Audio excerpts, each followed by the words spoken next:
നമസ്കാരം. പ്രമേഹ രോഗികൾക്ക് ഏറ്റവും കൂടുതൽ ഗുണം ചെയ്യുന്ന ഒരു അരിയാണ് കറുപ്പ് കവിനി എന്ന് തമിഴ്നാട്ടിൽ അറിയപ്പെടുന്ന അരി. ഇത് നമ്മുടെ കേരളത്തിൽ ഇന്ന് ലഭ്യമാണ്. അതിൻ്റെ നിറം കറുത്ത നിറത്തിലാണ് വരുന്നത്. അതിൻ്റെ വെള്ളവും, നമ്മൾ തിളപ്പിച്ച് എടുക്കുന്ന വെള്ളവും കറുത്ത നിറത്തിലാണ്. അതിൽ തവിടിൻ്റെ അംശവും കൂടെ ഉള്ളതാണ്.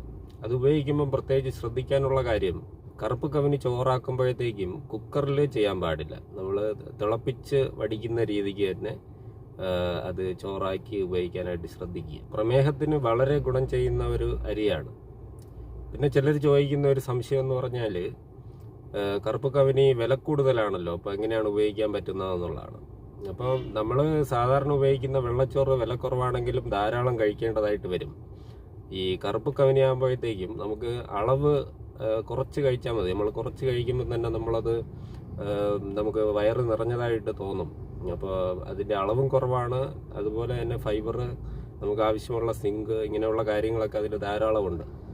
അപ്പം സാധാരണ വെള്ളച്ചോറ് മാറ്റി പ്രമേഹ രോഗികൾ കറുപ്പ് കവിനി എന്ന് പറയുന്ന അരി ഉപയോഗിക്കുന്നത് വളരെ ഗുണം ചെയ്യും.